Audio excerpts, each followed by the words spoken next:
Cassandra's point of view. Ngayong araw ang itinakda para sa aming wedding ni Rafael. Kahit malaki na ang tiyan ko ay hindi pa rin natinag si Rafael para hindi ituloy ngayon, dahil ayaw niyang kasabay niyang ikakasal si Rando.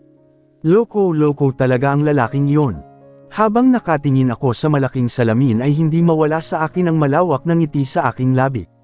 Himas ko ang aking tiyan dahil kitang-kita na rin ang aking baby bump. Ako na lang ang narito sa dressmaking room, at nagulat ako nang biglang bumukas ang pinto at naroon si Rafael. "What are you doing here?" Kunot-noo kong tanong. "You're so gorgeous, love," he said instead, answering my question. I saw his mesmerizing eyes while looking at me. Lumapit siya sa akin at kaagad hinapit ang aking bewang. "Bawal ka rito, love. Bawal pa tayong magkita." Natatawa kung saad ngunit nananatili itong nakatitig sa aking mga mata. Ganun din naman. Magkikita pa rin tayo. Ikakasal pa rin naman tayo. I just want to check something. Nagulat ako nang bigla niyang ang atin ang suot kong gown at naramdaman ko ang kamay niya sa aking gitnang bahagi. Mabilis ko siyang hinampas sa braso. "What are you doing?" "Well, I just want to check if you are wearing underwear. Kasi tatanggalin ko rin naman mamaya yan," tila pang aasar pa nito. Halos sabay kaming napalingon sa pintuan nang may marinig kaming kumatok. "Mams, 5 minutes na lang ay mag-start na ang ceremonial. Baka akalain ng groom ay hindi ka darating." Boses iyon ni Jovi. Same spot lang ang wedding venue at hotel na tinuluyan namin para less hassle sa biyahe. Nagkatinginan kaming muli ni Rafael at parang nakaramdam ako ng hiya dahil sa aming ginawa. "Sige, lalabas na ako. Tapusin ko lang itong makeup ko." Pautal-yutal kong tugon. Ibinalik naman muli ni Rafael ang aking underwear. "See you later, love.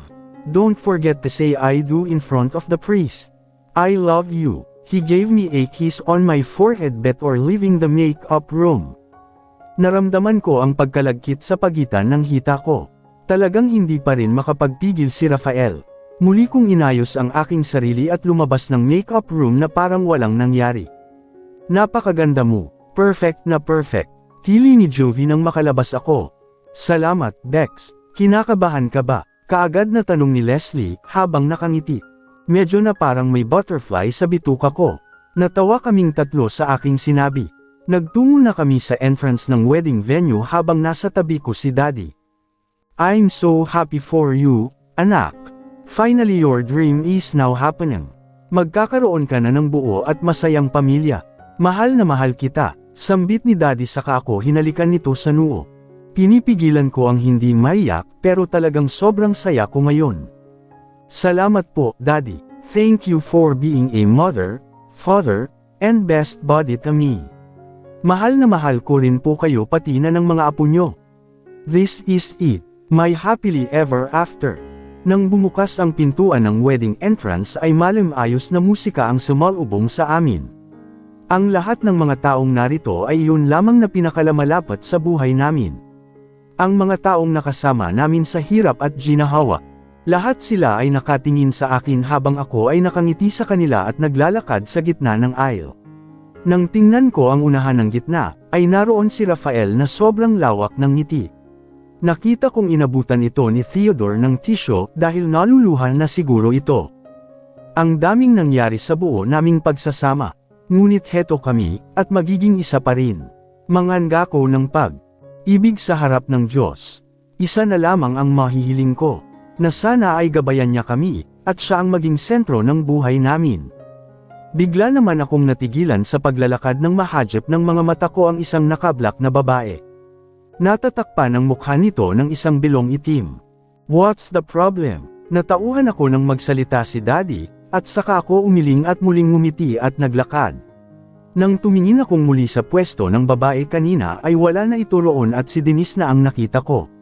Mabilis na nagbago ang emosyon ko at nakangiti at nakahinga ng maluwag. Sa wakas ay nakapunta siya, ngunit baka sa kanyang mga ngiti na tila ba hindi ito mapakali. May salitang lumalabas sa bibig nito ngunit hindi ko maintindihan. "Can you shut up?" Hindi ako makapag-focus na pigilan ang luha ko. Inis na bulong ni Rafael. "Bakit ba kasi hindi ka nagdala ng tissue? Alam mo naman na iyakin ka." Natatawang bulong naman ni Theodore. Bumalik ang atensyon ni Rafael kay Cassandra nang magpatuloy itong muling maglakad papalapit sa kanya. Walang mapaglagyan ng saya sa kanyang puso. At sinong hindi maiyak kung ganito kaganda ang kanyang mapapangasawa. Nangako siya na kahit anong mangyari ay ibibigay niya kay Cassandra lahat ng pangarap nito. Walang perpektong relasyon, pero kilala niya ang kanyang sarili at hinding-hindi siya gagawa pa ng ikakasakit ni Cassandra. Sa isip ni Rafael ay same time siyang nagpapasalamat at nagdarasal. She's absolutely gorgeous. Thank you, God. Thank you for giving me her as my wife. As we bow to you right now. Kasabay nito ang pagbibigay namin sa iyo ng kung anong nais mo sa amin. I do not deserve her, but yet you gave her to me. And I am forever grateful, God. Dumating sa kanilang harapan si Cassandra at ang arna nito. Malawak ang ngiting sinalubong niya ang kanyang father-in-law at niyakap ito. Ingatan at mahalin mo habang buhay ang kaysa-isa kong anak, Rafael. Thank you, Dad, sa pagtitiwala niyo sa akin. Thank you for being a father to my children and also to me. Pinapangako ko po na ingatan ko siya sa habang buhay naming pagsasama. Tumungo ang ama ni Cassandra at tinapik ang likuran ni Rafael.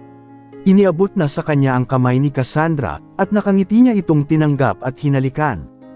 Inalalayan niya ito patungo sa harap ng pastor na siyang magkakasal sa kanila. Kapwa sila masaya sa kanilang nagaganap na kasal. Nang magsimula na ang pastor ay tahimik ang lahat na nakikinig. Dumating na sa part na kailangan na nila magpalitan ng vow sa isa't isa. Sino ang mauuna? Tanong ng pastor at tiningnan silang dalawa. Ladies first. Nakangiting sambit ni Rafael. Wow! Gentleman ang best friend ko, sigaw ni Theodore na nakaupo sa unahan. Sinabayan tuloy ito ng mga hiyaw at palakpakan ng mga taong naroon.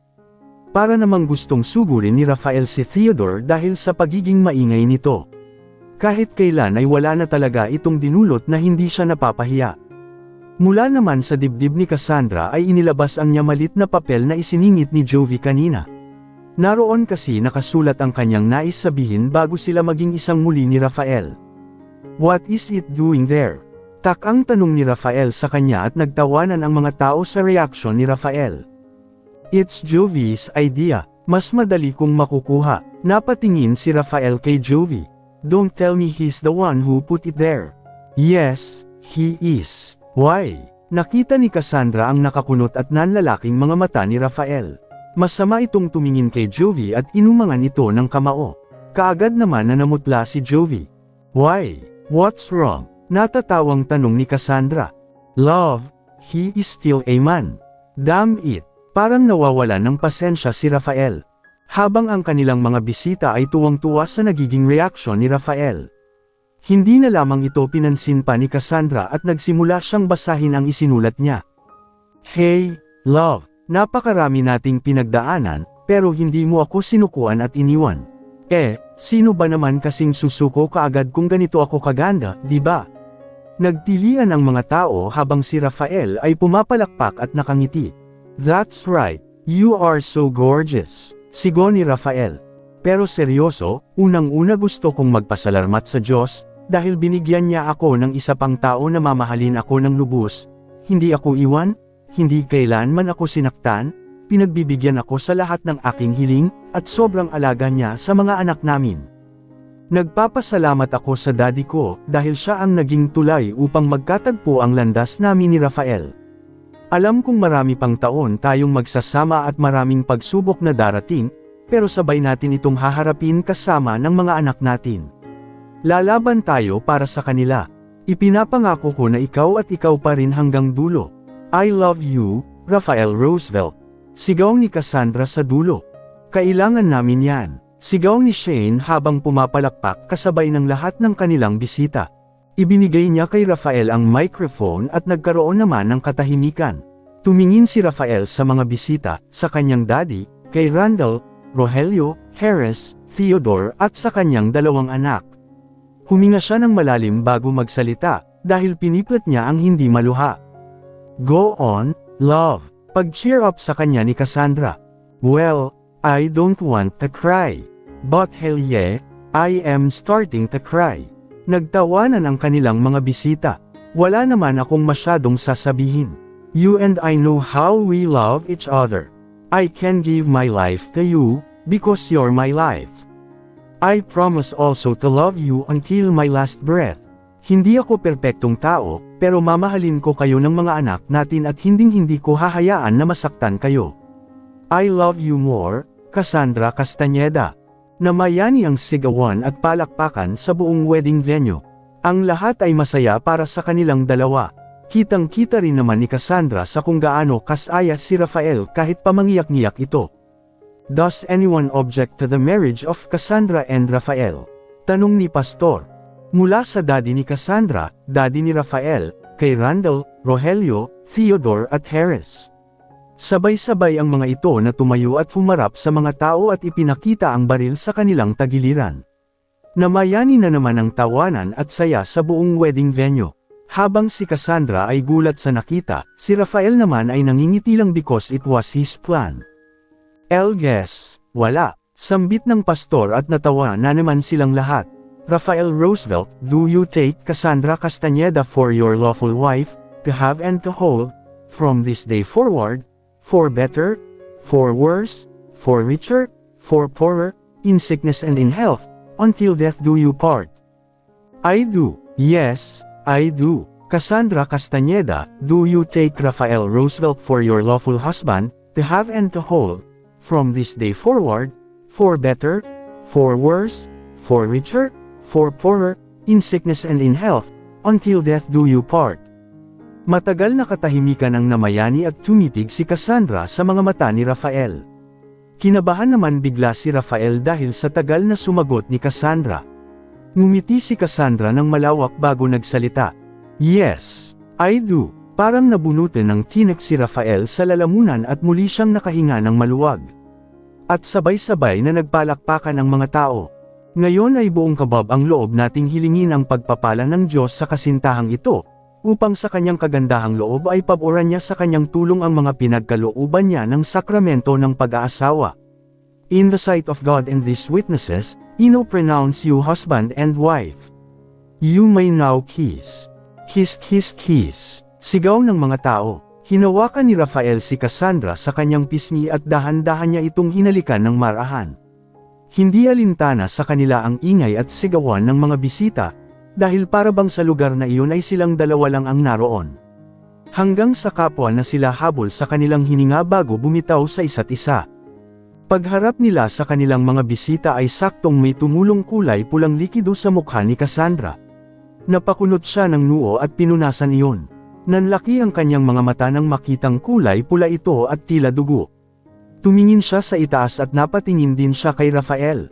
Rafael! Nawala ang ngiti ni Rafael nang makita si Cassandra. What the hell? Napasinghap na rin ang mga taong naroon. At biglang bumuhos ng dugo sa buong paligid mula sa mga nilalabasan ng tubig kapag may sunog. Nagsigawan ang mga tao, pati na ang kambal nilang anak ay nagsimulang umiyak. Naglakad siya patungo sa kambal ngunit hindi pa siya nakakalapit sa dalawa ay bigla na lang namatay ang lahat ng ilaw. Cassandra, love, sigaw ni Rafael. Ngunit hindi na nakasagot pa si Cassandra nang biglang may magtakip sa kanyang ilong at bibig. Naramdaman niya pa na may bumuhat sa kanya bago siya tuluyang nawalan ng malay. Kailangan nating bantayan mabuti ang babaeng to. Oo, dahil malaking pera ang makukuha natin dito. Sayang at mukhang masarap din sana itong tikman. Oo nga, maputi at makinis pa. At isa pa, hindi pa rin naman ako nakakatikim ng buntis. Kung papaloran sana ay ngayon pa lang. Nagising ako dahil sa makalas na tawanan. Halos sa aking mga mata ay nanlalabo pa ang aking paningin at tila umiikot pa rin ang paligid ko. Pinilit ko munang pakalmayan ang aking sarili bago muling damilat. Naaninagan ko ang ilang liwanag lamang ngunit mas nananaig ang kadiliman. Hindi ko maipaliwanag kung anong klaseng anoy ang aking naaamoy masangsang at mabaho. Nang ipalibot ko ang aking paningin ay doon ko napagtanto na nasa isang abandonadong bahay ako. Puno ng alikabok ang lugar na ito. Pinilit kong gumalaw pero kaagad ko rin na naramdaman na nakatali ang aking dalawang kamay at garnoon din ang aking mga paa. Nagsimula akong matakot at kabahan lalo na nang biglang bumukas ang isang pintuan. Gising na pala si Sleeping Beauty. Sigaw ng isang lalaki habang nakatingin sa akin. Ang akala ko ay kailangan pa ng isang halik. Ay, talagang susulitin ko ang halik na yon. Sambit naman ng isa at dinilaan pa ang laway nito saka sila sabay-sabay na tumawa ng malakas. Kinilabutan ako sa sinabi ng lalaking yun. Nasaan ako? Anong kailangan nyo sa akin? Please, maawa kayo, buntis ho ako. Naluluha kong pakiusap sa kanila. Miss, huwag kang mag-alala, wala kang atraso sa amin. Napag-utusan lang din kami. Ngayon kung inaalala mo kung nasaan ka, hindi naman masasagot yan.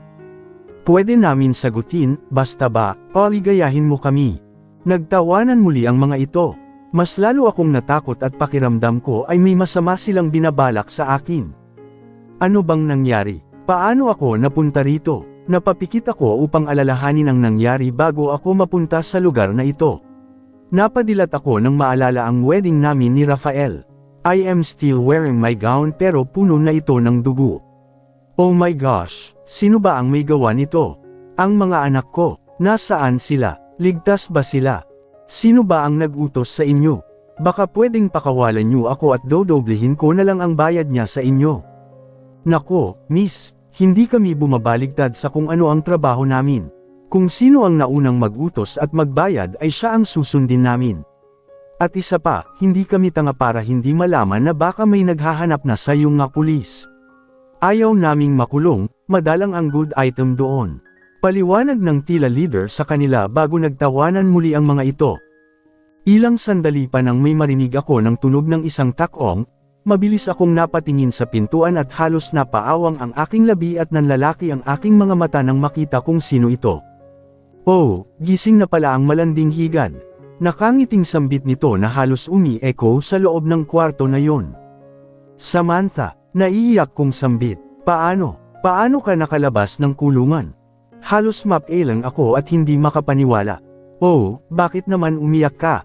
Wala pa naman akong ginagawang masakit sa'yo. Hindi mo man lang ba ako na-miss? Umiling ako, parang awa mo na. Hindi ko natapos ang sasabihin ko nang mabilis na lumapit sa akin si Samantha at hinila nito ng malakas ang aking buhok. Walang hiya ka, dapat ang isasagot mo lang ay oo o hindi mo ba ako na-miss. Wala pa akong ginagawa sa iyo, pero kung makaiyak ka riyan ay para kang namatayan. Galit nitong sigaw sa akin kasunod nito ang malakas na sampal. Parang awa mo na, umiiyak kong sambit habang paulit-ulit na dumadaing sa bawat pagsampal sa akin ni Samantha. Wala akong pakialam kung pagsawaan niya akong sampilan basta huwag niya lang sasaktan ang anak ko sa aking tiyan.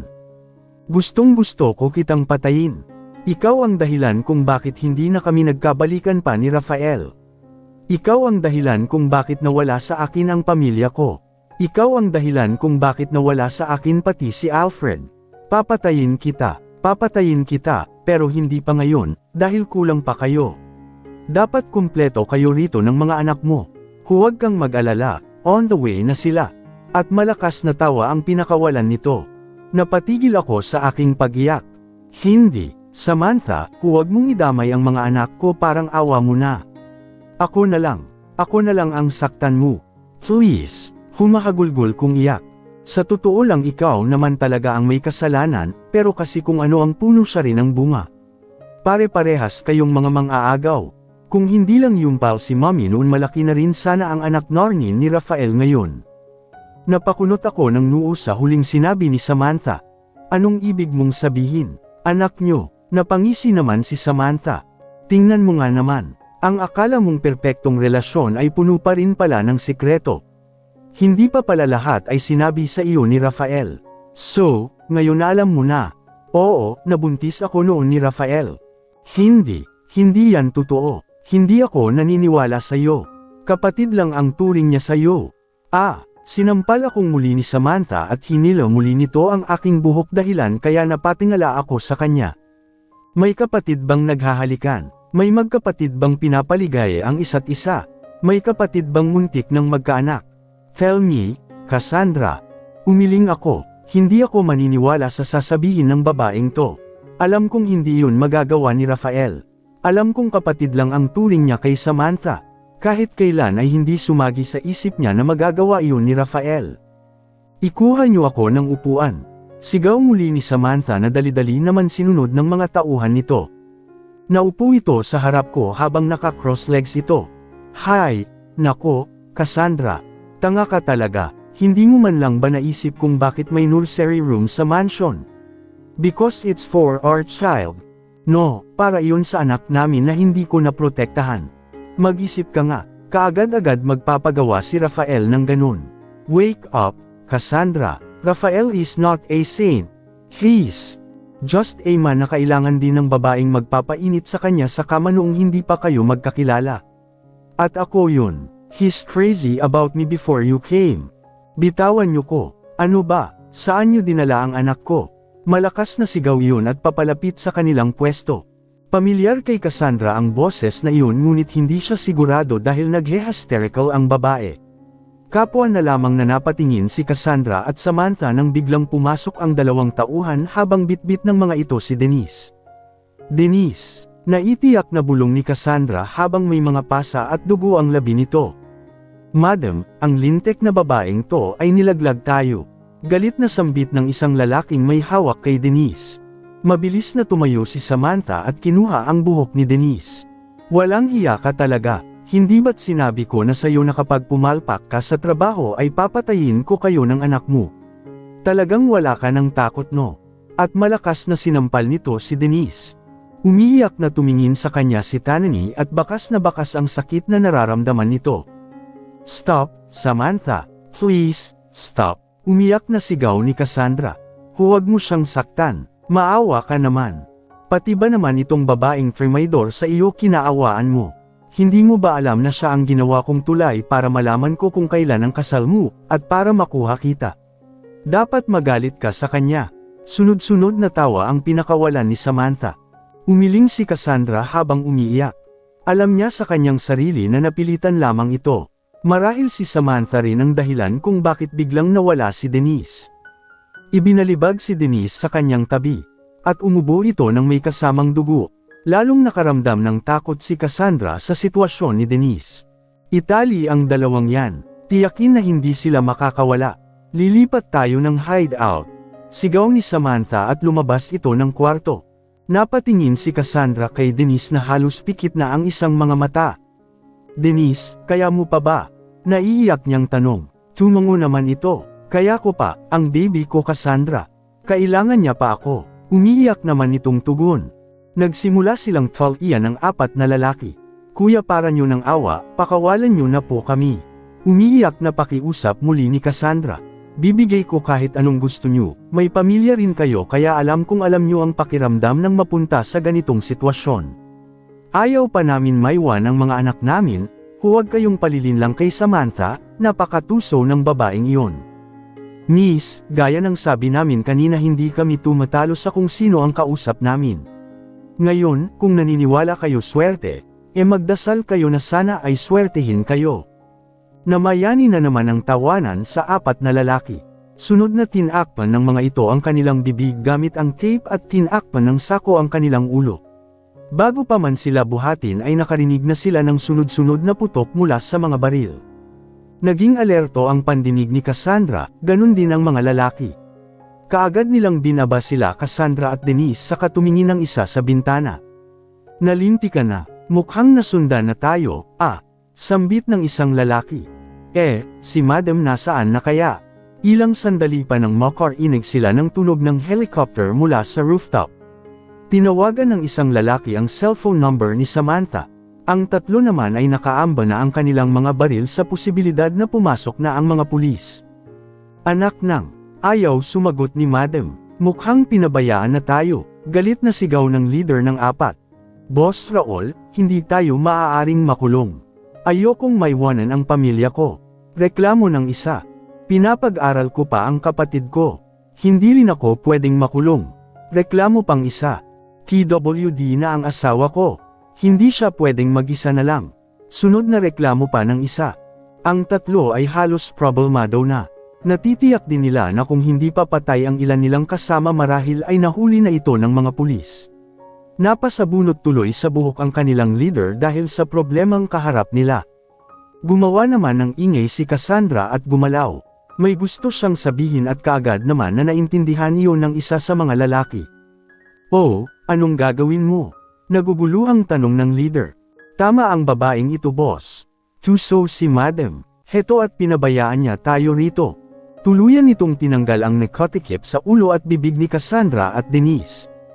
Matutulungan ko kayong huwag makulong, pakawalan niyo kami at ako ang baalang magpaliwanag sa mga pulis.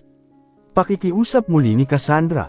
Nakatinginan ang apat na lalaki at sabay-sabay din silang naging alerto nang may marinig silang mahinang tunog-tunog na para bang katulad sa bomba. Ano yun? Tanong ni Cassandra. Hindi ko alam, hindi naman galing sa cellphone ko. Sambit ng leader. Bomba, may bomba rito, bulong ni Denise. Tiningnan ng isang lalaki ang likod ng pintuan at doon natagpuan ang 3 bomba na bumibilang na mula sa bilang na 2 minuto. Nanlalaki ang mga mata nito. Bomba nga, sigaw nito. Talagang papatayin tayo ni madam. Halika na at tulungan natin ang 2 ito. Tulong-tulong ang 4 na kalagan sila Cassandra at Denise at sabay-sabay silang lumabas ng silid. Mula sa malayo ay nakita na nila ang mga pulis at nakatutok ang baril sa kanila. Huwag kayong magpapaputok. Umalis na kayo. Kamakaway na sigaw ng isang lalaki. May bomba sa building na ito. Alis na, sigaw naman ng isa. Huwag kayong magpapaputok ng baril niyo. Kamakaway din na sigaw ni Cassandra habang hawak niya ang kanyang belo at ito ang ginawang flag sign. Noong una ay naguluhan si Rafael nang makita sila na kasama ang 4 sa tauhan ni Samantha. Ngunit nang marinig niya ang sinabi ni Cassandra ay kaagad silang lumapit ni Theodore at binuhat si Cassandra at Denise. Mabilis silang lumabas ng lumang gusali, nagpakalayo-layo sila pati na ang mga pulis bago ito tuluyang malakas na sumabog. Ang anak ko nga pala. Nasaan ang anak ko? Umiiyak na tanong ni Denise. Iyon ang hindi po namin alam. Dumating si madam nang walang dalang sanggol. Saan niyo ba siya iniwan? Napaupo si Denise dahil sa panlulumo. Kaagad siyang inalalayan ni Cassandra at dinaluhan. Mahahanap din natin siya. Hindi titigil ang mga pulis hanggat hindi nahuhuli si Samantha. Denise. Napatingin sila sa sumigaw na lalaki. Doon ay nakita nila si Franco na tumatakbo habang bitbit ang sanggol sa bisig nito. Franco, ang baby ko. Dali-daling sinalubong ni Denise si Franco at kaagad na niyakap ang anak nito. Niyakap din ng mahigpit ni Rafael si Cassandra. Sobrang natakot ako nang hindi kita makita. Patawad, at hindi ko kayo kaagad na iligtas. Kung hindi dahil kay Denise ay hindi namin malalaman ang hideout ni Samantha. Kamusta ang mga bata? Okay lang ba sila? Oo, nasa mabuting kalagayan sila. Salamat naman sa Diyos, pero paano na ang gagawin natin gayong nakatakas pa rin si Samantha? Naiiyak na tanong ni Cassandra. Umiling si Rafael. Not now, love. Ang nagmamaneho sa helicopter niya ay mga nakasibilyan din na pulis. Sinabi ni Denise ang tungkol sa tiyuhin namin at iyon ang una naming pinuntahan kanina at ipinahuli. Pinaamin din siya ng mga pulis. Kaya alam din namin ang plano ni Samantha na pagtakas.